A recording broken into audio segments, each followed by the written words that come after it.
Hello, everyone. It's Tuesday, January 14th, 2025.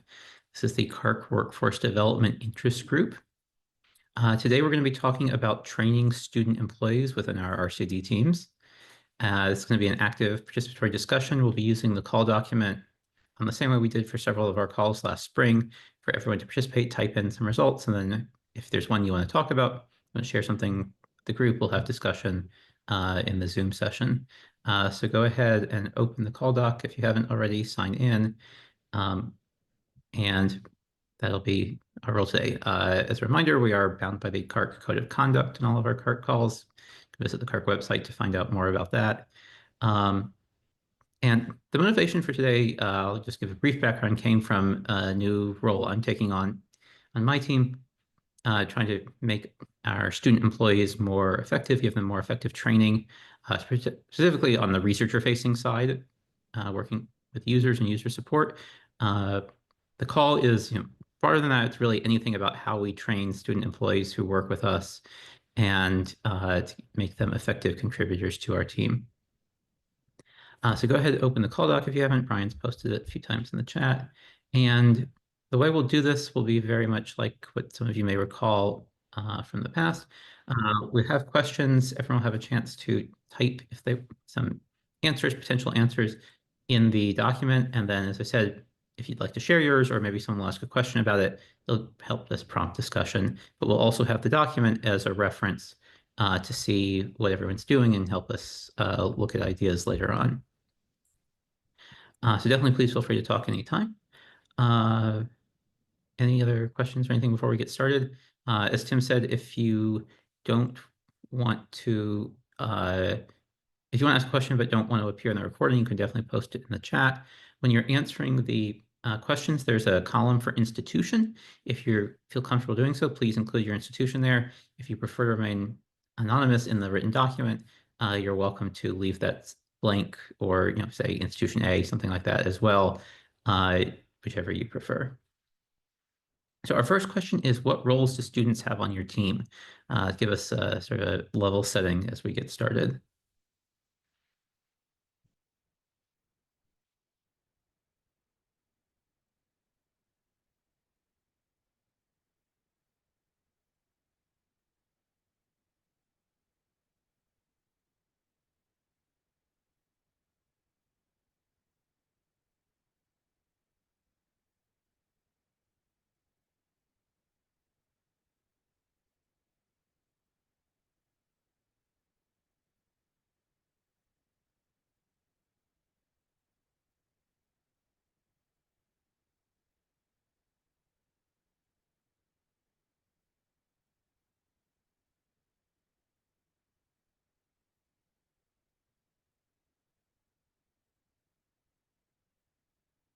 It's great to see so many people interesting with ideas. We can definitely add new lines to the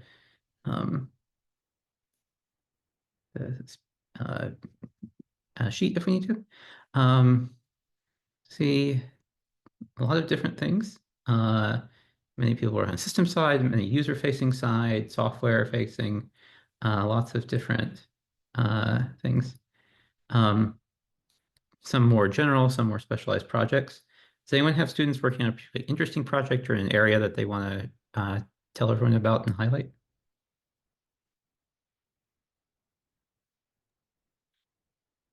Yeah, hi, Michael. Hey, This Gladys. is Gladys.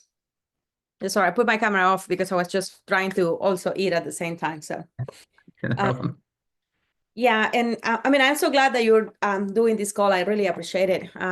So I guess some of the projects that we have with our students that was cool for them to see them to take upon was we were doing some modifications to the Open On Demand dashboard. And so we had a student, actually during the summer, we had two students that actually took the project on and they just started adding, different utilities to the whole dashboard with Open On Demand.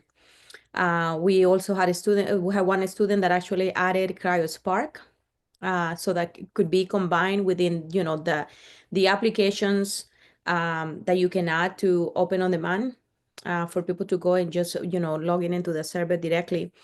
And so that was one of the, projects that was actually really neat to see the students, be able to just customize. We know that we have more improvement to be done. And so we have then one of them comparing, different higher institutions that they were looking, what are the things that they are providing to open on demand, things that can be incorporated. So they were also able to get hold of open on demand, the customer support that they have for some of the specifics of how some of the tools would actually be able to be compatible with the versions that we were providing. And once we had to get new updates, how those things were actually going to move forward. So that's one of the projects that I would call that was really a success for us. And other things that we have right now, we have some of the students that are actually working directly with us, with the engineer support group. Just looking into things, like XDMod, Xalt, and the latest tool that we have is something with REST IPA, just to, um, just on, the new applications that the engineers need for some of the metrics that they need to be collecting and provided for some of the research groups. I don't know if that helps, Michael. Yeah, that's cool. Thanks, Gladys. It was great to hear back in October when you presented about how that whole program works. Anyone else I saw? So you actually reminded me that we have a student working on open on-demand tools as well. So that's a good reminder. One thing we don't really have is students working on the pure systems support side. I know other places do. Is there anyone who sort of has students working in those roles who wants to talk about what students do there? I'm in a little bit with our part. A lot of what we end up using them for, is helping us to support the machines when we have memory disks, or other such things failing out on a cluster compute node. We'll kind of call them node wranglers more as a fun working title than anything else. But we also have them involved in helping us to wire up and rack the infrastructure. So it's a role that they can get involved in and play well with without having to be completely empowered, like the full-time staff are. Anyone else have interesting roles they want to share about what students do on their team? Yeah, I can share a little bit about our junior support analyst. I'm Eliza from University of British Columbia, Advanced Research Computing.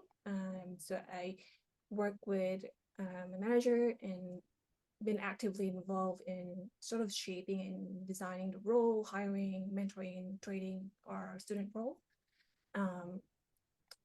So one of the key duties is basically user support, supporting our research community at UBC. So these students expand our capacity by assisting us with user support, technical troubleshooting, maintaining our user documentation, and helping refining it. So they helped basically with the whole life cycle of our HPC and our object storage as well. So mainly for onboarding, offboarding the users. So they have access to our services and platform that is offered by UBC Arc, as well as the national platform, which is Lions. So beyond that operational support, we see them as like key investment in their development of future research leaders. So though we currently only have 2 work-learning students right now and have not yet completed their terms, we can anticipate them to continue into future research or technical roles where they can apply the skills that they've learned from us and stay connected with UBC researchers. Thanks, Eliza. Before we go on to the next question, any other comments? So this question was really meant to sort of introduce us, help us think about what students do to help frame the upcoming questions. So with that, we can move on to the next one. And now let's think about what materials we actually use to do training of these students who work with us. And the question is, do you use external resources as training materials? And if so, which ones? Maybe especially useful if someone's thinking about ones they can apply at their own institution.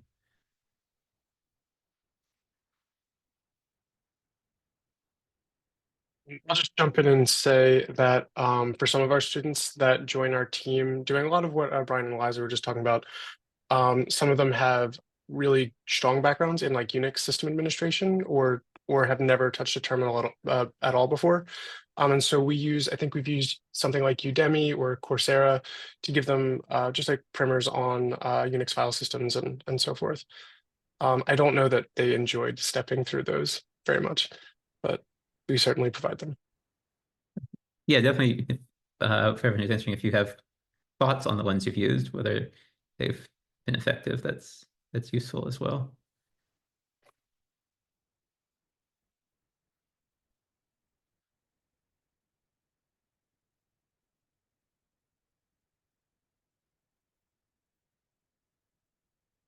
I see a number of people say they looked at carpentry resources, Udemy, LCI. It's interesting. Cornell Virtual Workshop. Does anyone have any that they think are particularly effective that they would, highly recommend for training students?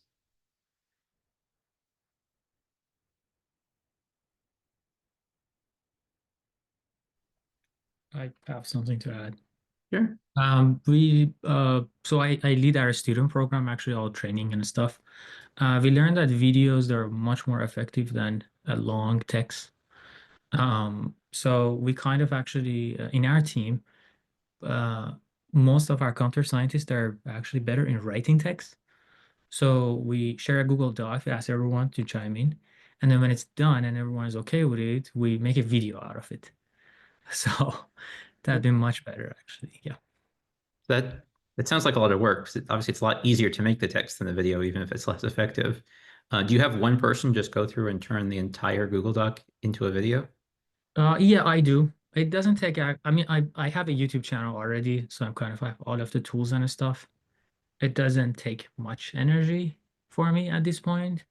But yeah, I mean, if you're new into it, it will take a while to have like sophisticated softwares and system and everything to be able to pipeline it.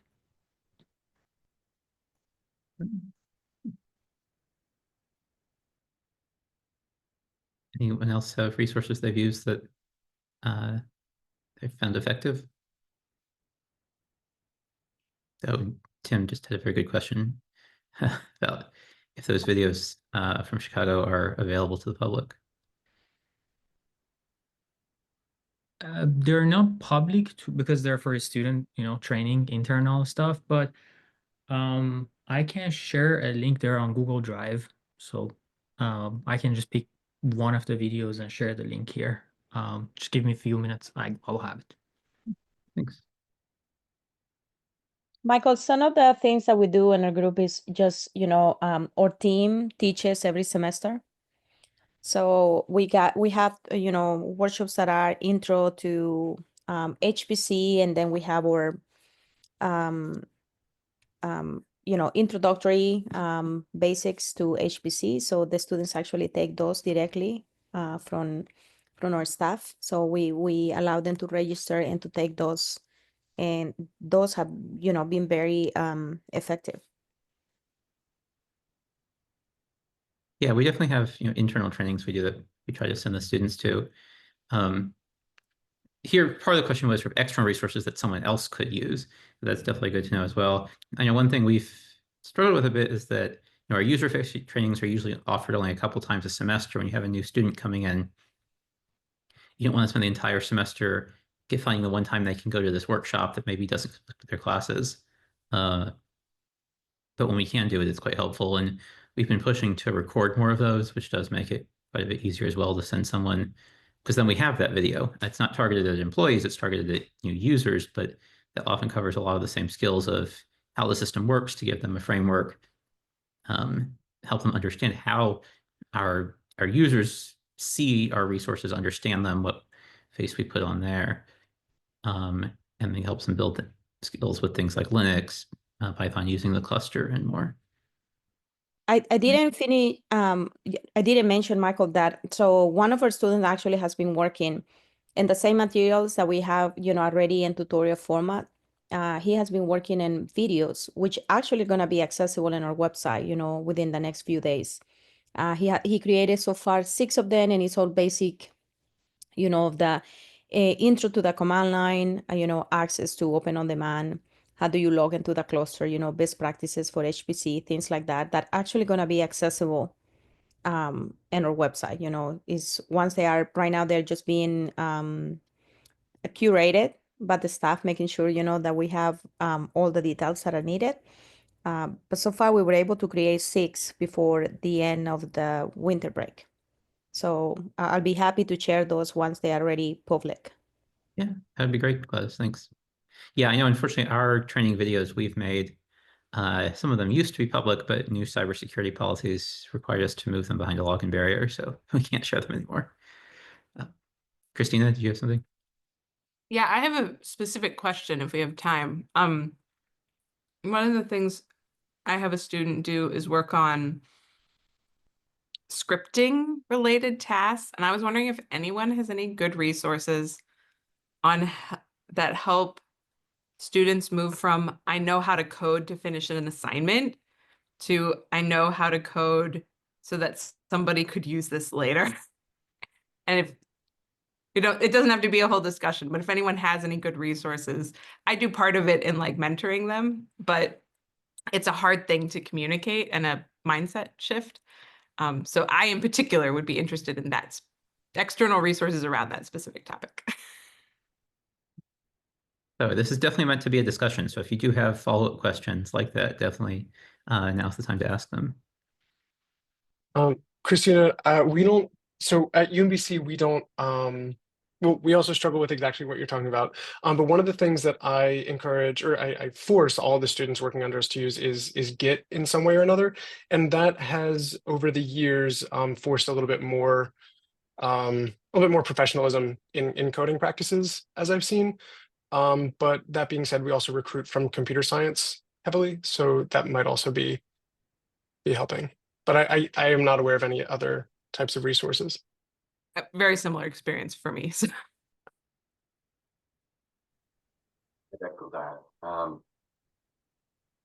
The one thing that's not external that you can collect over time is the previous projects that either existing or former students have done, and use that to be a reference, if nothing else, to students working on new projects. We've used Udemy just for the nuts and bolts of the syntax and structure, but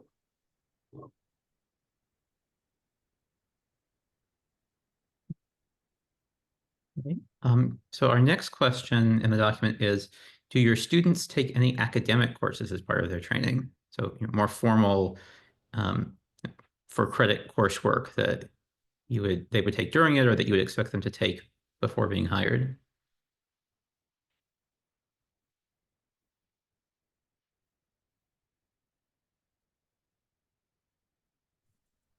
So here at University of Buffalo, we don't have them take credit-bearing courses, but we implemented an administrative course through the school's regular course hosting service.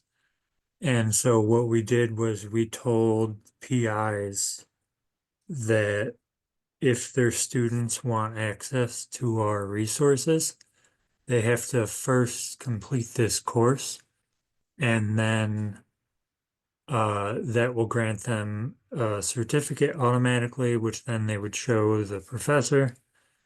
And once the professor sees that certificate, they'll know that they can add the student to their allocations.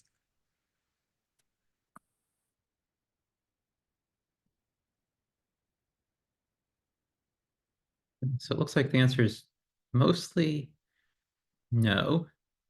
More people try to recruit students who have taken a particular course that might give them a good experience, or that they can build on while working for you.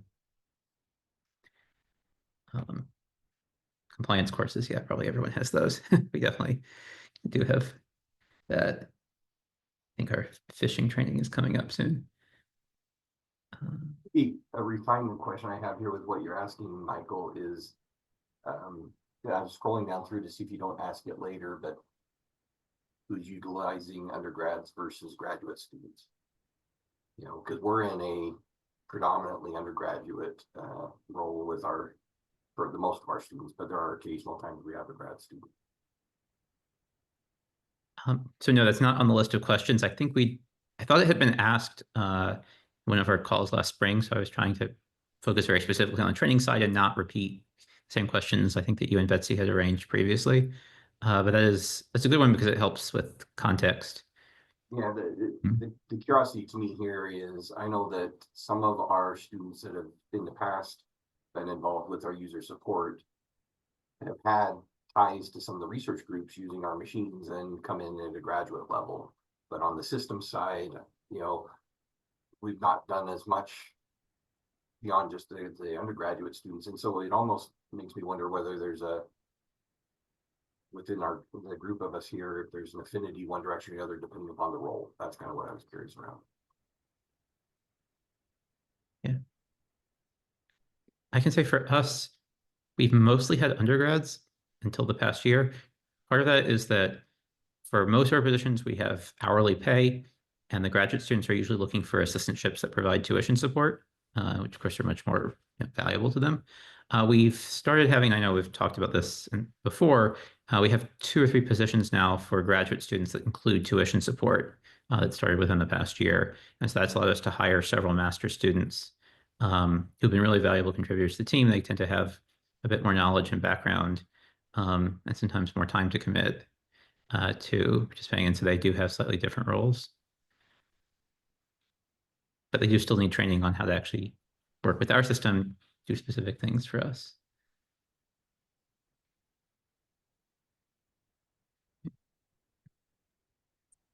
At UMBC, we are actually in the research computing sort of group. We are switching to mostly graduate students. We've partnered with our information systems department, where there's a recently tenured professor that formed a center aimed at scalability. And so we're working with them to identify good graduate students to hire as a part of our group to provide user support and develop like interesting workflows.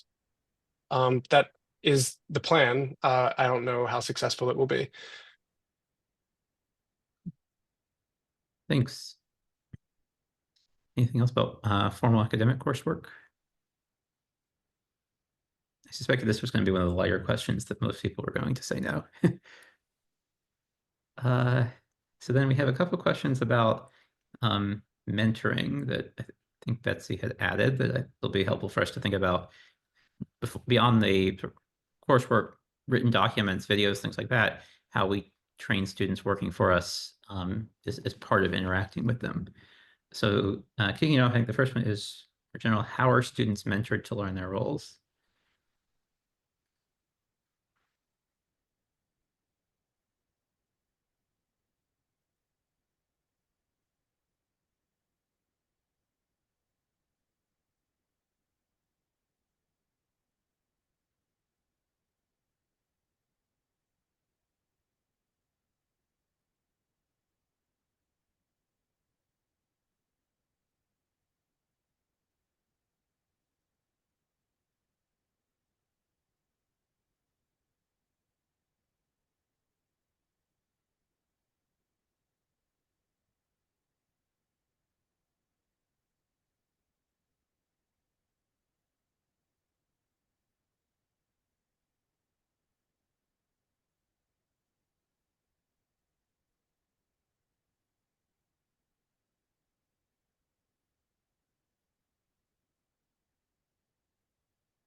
Does anyone have any mentoring fail stories?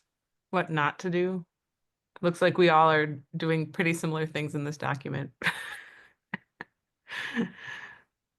Well, one I kind of surfaced from our standpoint, and since Robin's here on the call, he's kind of one of the victims of this. But as we got started with students, I think we really struggled without understanding we were struggling on how to package up projects to give them to students. So I remember when a coworker of mine, Joe Green, and I were working with Robin and another student we'd had at the time, and we kind of sat him down and asked him to go and explore OpenStack and Nebula, and that's about as specific as we were. You know, in our minds, that made sense. Go explore, kick the tires, and do things. And I just remember talking with Joe afterwards at these kind of glazed over eyes, I think, trying to figure out what it is that we actually wanted out of them, right? So there's a learning element to how to take a larger thing and break it up into bite-sized chunks that you can talk about on a monthly or weekly basis with the students.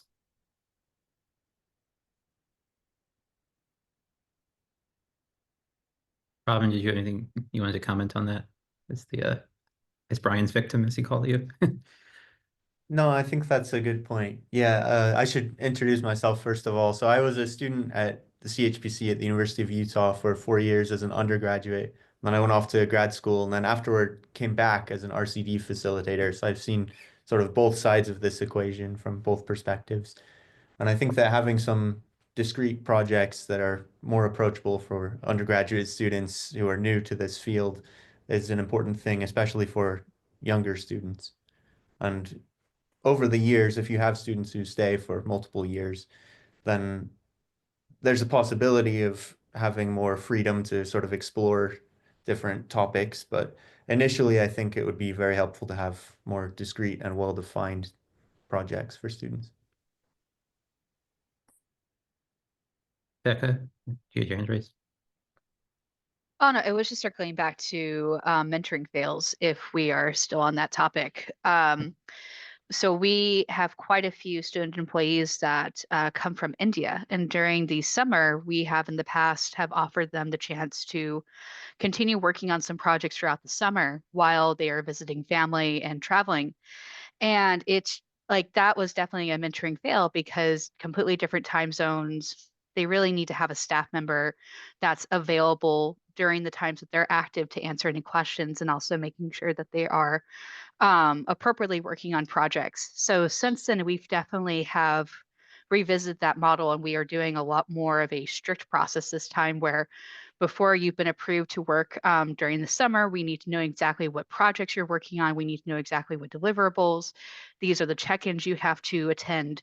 So that was definitely one mentoring fail that we've learned from, and that's how we are, at least for the summer, how do we continue working with the students during that time? Patron? On the failed tales, job postings actually was one of the major things we learned over time. Is that we used to let like system team and other facings write their own job posting for students, and because their exposure is not that much to with students, they were writing really long, serious job postings, and students that still want to apply for those jobs, so they just throw it in ChatGPT or something, and they write something that even like after 10 years of full-time job, you can't have that. So it was like it might be a little bit exaggerated, but dishonest job posting was leading to dishonest cover letters. So it was a reaction. So we have to like tone it out and write job posting for students. The other thing is that hourly wage, we have to argue with HR all the time to bump them up. Because they define how much we can pay students and it's not enough. So that's another challenge we have with the students. And sometimes it fails because we don't get some good students because it's a core facility and it's hard to argue for budget with HR. So yeah. Yeah. Any other positive or negative mentoring experiences to share? I'll say that I've had a lot of success aligning undergraduate students with graduate students when we've had them. It seems to benefit the undergraduates and the graduate students. And given that the students have a little bit more time to interact with each other rather than the full-time staff, it seems like the undergraduates that are in that sort of mentorship model spin up a little bit more quickly. I don't have too many data points on it, so this is purely anecdotal. But I've enjoyed that we've been able to link up undergrads and grads. Yeah, actually reminds me, we just hired a undergrad in one role to work for one of our grad students. But it's a new thing that just started this week, so I think we'll have to see how that goes. I'll say we do some training of, I try to get the students at least a bit to interact with each other so they can get to know each other, help each other out. And sometimes when we have someone new come on, an existing student can give them some of the training, even if it's just in very specific things. Like we've had a lot of students work on documentation, specifics of how to work within the ServiceNow knowledge base.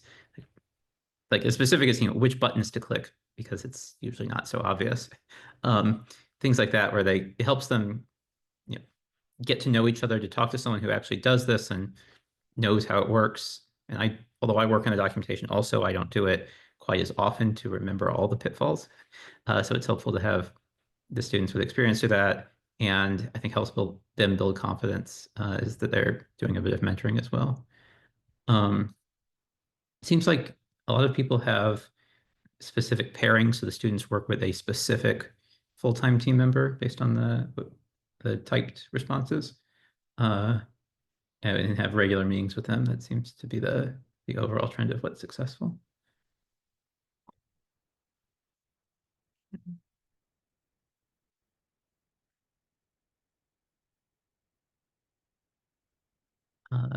Anything else about mentoring? So Colin Bone from University of Nebraska. I have kind of one question for the broad audience that I'm hoping is quick. But what do you think is, or what do you expect is the typical onboarding and training time to get your student workers going from it's their first day to they're now working on a project, maybe not independently, but more independently?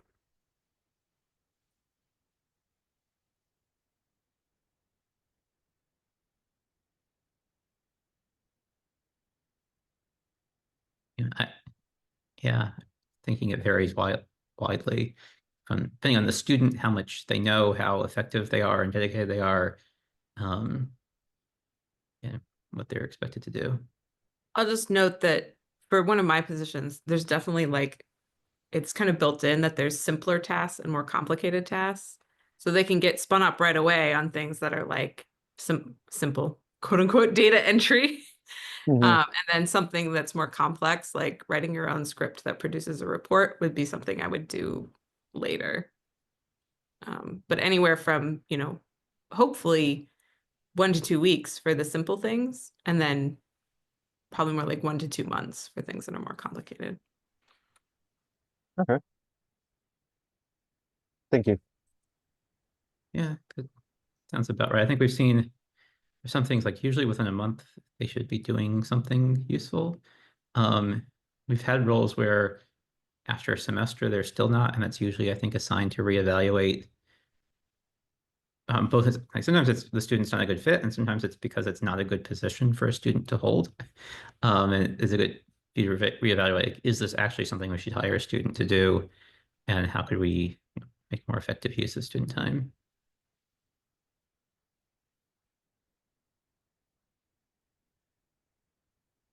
It also depends, I guess, on how long you think the students will work there. If they're only going to be there for 1 semester, they can't spend 2 months getting up on things. If they're going to be there for 2 years, maybe they can. Yeah, I agree with you, Michael. For our support, for our student support staff, currently we only have 10 hours per week, and this can hinder their ability to take on more complex tasks and to fully integrate into their team. So that's kind of one of the challenges, I guess, for us, especially now for winter terms, which is they were only given 10 hours. Good point. I think we usually will not hire for less than 10 hours a week. That's usually our minimum because it's hard for them to really be effective in less than that. Maybe if it's someone who's already worked for us is continuing one very specific project to wrap it up and doesn't have more time in their final semester or something, that might be an option. But other than that, I think it's very hard for them to really get much done. We had a student last semester working like 4 hours a week, and it just wasn't helping us get anywhere. So usually they're at 10, 15, or 20. 20 being capped by by IRS regulations. Everyone else has. Yes, Michael, the same case for us, we find out that, less than 10 hours really, that's not much that they can really get done or accomplish. We find out, this past summer was our first summer, so they were able to actually cap those 20 hours, right? And a lot was accomplished. But it was because they had that freedom, right? They had that more time to do.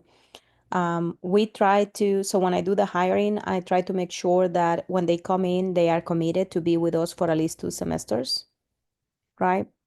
Because, I don't want to lose that onboarding process, all the investment of, getting it up to speed, what they need to know and things that they need access to. So we try to make sure that they are coming and committed to stay at least for 2 semesters. So far, right now, we have a student that has been with us for more than a year now. And so he's now helping us to do some of the onboarding for the new students, right? Because the person has been able to stay with us the longest, on understands the process, and just one way to utilize that. But we do make the commitment at least 2 semesters and no less than 10 hours a week, right? Because really you cannot accomplish much. Right. So the discussion of time actually leads us well into our next question, which is, are students provided time as part of their work week for learning? And is that deliberate? And if so, how do you monitor it? That one could be a really tricky one, but so all the training that we do, anything that is related, in our case, we use Jira to, keep track of the projects. So they create a ticket. We have it under a different, project group, and so we know that also all those are student projects. So they get to log time and hours there. Because of the breakdown and the metrics that we take, we also have a Google form where we log and we do a breakdown of the time, how they utilize the time, right? So we have things like anything that is, onboarding. So we create a specific ticket that includes the onboarding, and there are steps that are already created there of, things that they need to learn with Jira, places that they need to gain access to. Things that we do with our website, we use Hugo for, so someone has to give them that training. So we have already assigned, okay, when they get that specific hour of training. And then the workshops that we provide through our staff, they get to register to that, and those get assigned and counted. And so when they log the hours in Jira and in the form, then we do a breakdown of what is training, and what is, like just part of the onboarding process. And then when we get to the asynchronous work, we separate that, right? So we keep that apart. Everything that is just directly related to projects that I'm working on, they get logged directly under that specific project. And that's the way how, at the end of the semester, when I create the reports, I am able to estimate very clearly, how much of that time has been asynchronous work.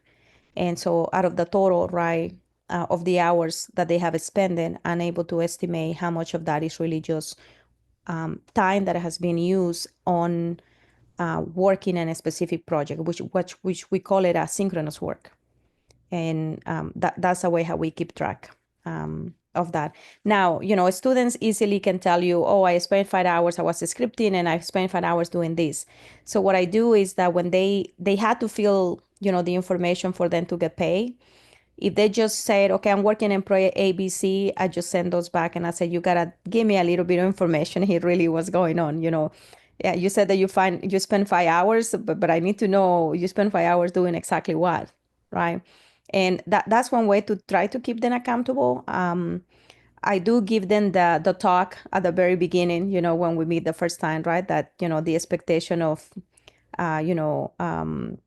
what is being expected, right, for the job, and how they are supposed to be logging their time, their hours, and just just laying out the rules at the very beginning, right? That's all that you can really do, and then just trust and believe that what they are logging in time, it does match. I do, try to make time to see that what they are logging actually is making sense with what we are seeing on the ticket, or the how far they're getting into the project, right? So you do have to be intentional about that. I don't like to be like, micromanaging and just be in the top of hovering over them because that's annoying, and I don't want to be doing that. I don't have time to be doing that. It's only, one person right now, just me.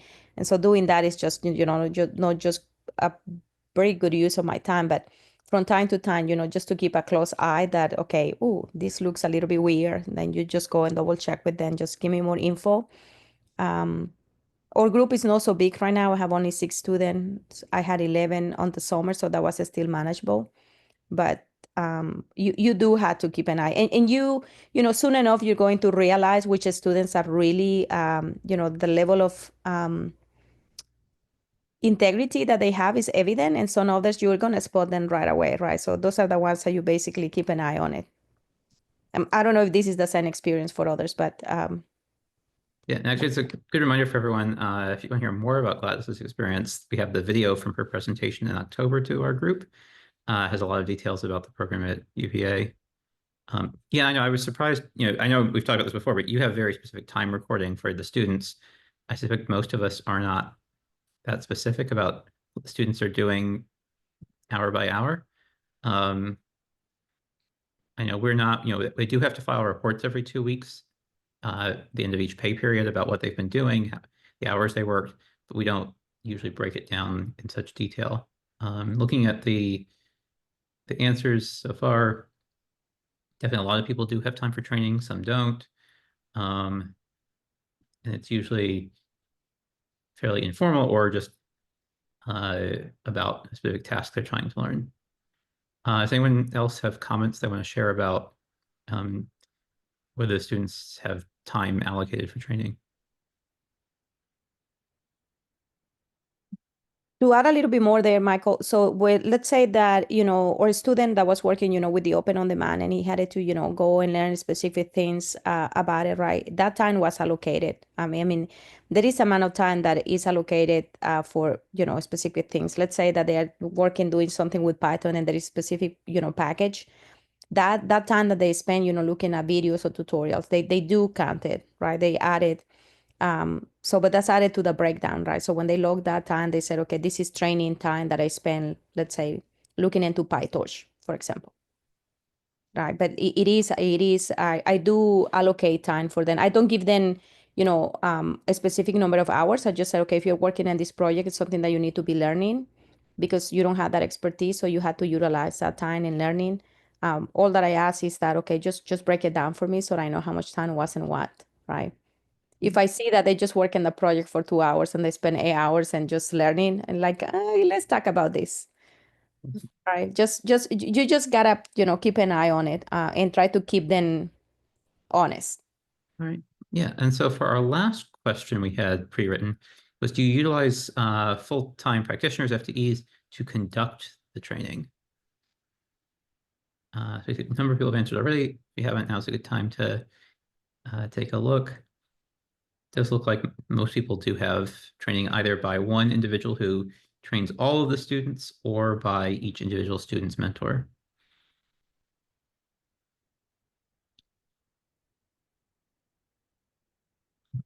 Some people have a specific coordinator, but that person doesn't necessarily do training. Anyone have any specific thoughts on this, Pedram?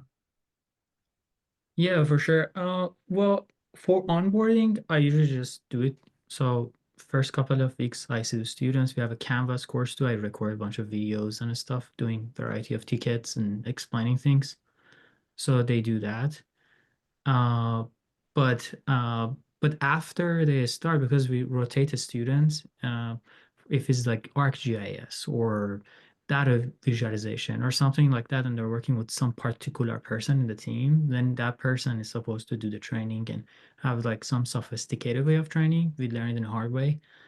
That should be expected from also our staff members to have some sophisticated training material and some goal. So that also happens, but it happens later, after onboarding.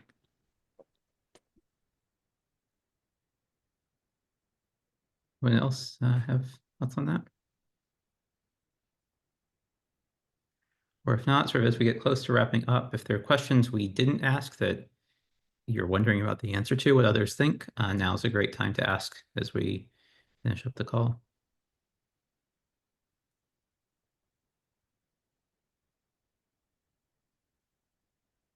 I have a question actually for people here. Do any of you have PhD students in your team? Okay. I do have one right now. And the way how this came about, because we have what we call the Data Analytics Center. And so we had the Data Analytics Center actually provide awards to faculty. And so we were able to assign a student to actually be paid through that award and be part of the, you know, the student workers, because it was looking at a specific software installation for specific applications that that particular group needed. And so the student was able to get involved doing that and also helping with, you know, tier 1 tickets related to questions directly related with the applications that that research group was using. So that has been very successful, right? But also the amount of time that the student can spend, you know, is around, you know, maybe 10 hours a week. Yeah, you answered my second question. Awesome. Yeah, I was curious about that too. Yeah, the time there is a little bit more limited, right? But if they get to work in something directly associated with their research, right, with the research group, so then there is more flexibility when it comes to the time that they can spend. Awesome. Thank you. When I was at the University of Missouri, I had a PhD student, and we paid them half their assistantship. So we had roughly half their time in terms of what they did. Their time was spent all over the place, doing a little bit of support, software installation, support of researchers facilitation, but they also applied some of what they were doing in their PhD to analyzing our logs. So they were looking at our SLARM logs and looking at trends and things like that. So we got some of their capabilities as a PhD student, and they ended up sort of going towards the RCD route after they graduated. Not entirely, but I like to believe we had a little bit of impact on them going into the field similar to what we're doing.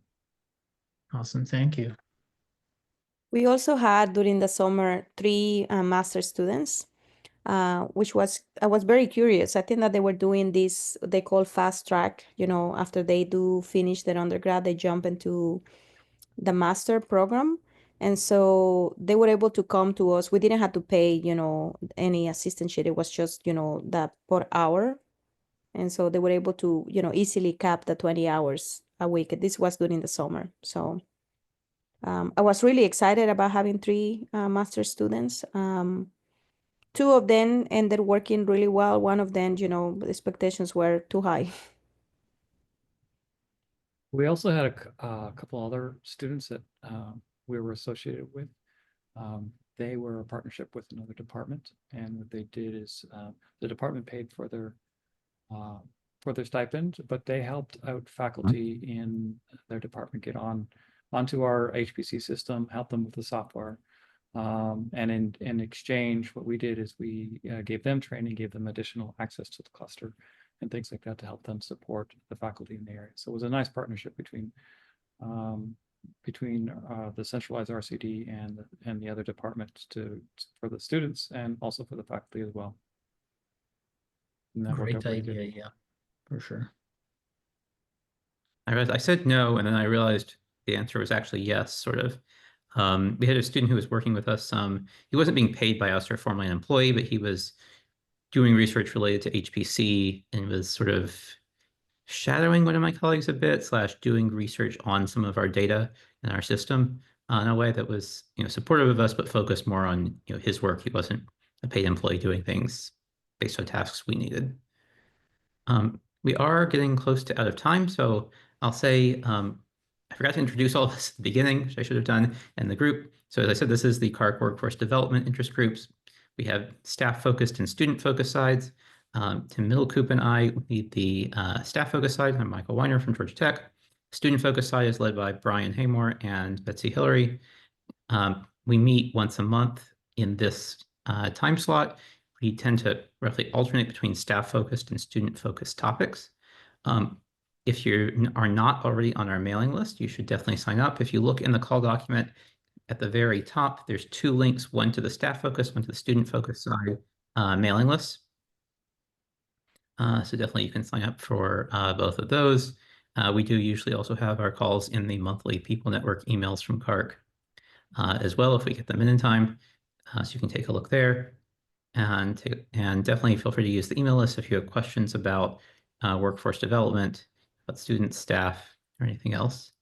Thank you all for joining today. Hope to see you at another call.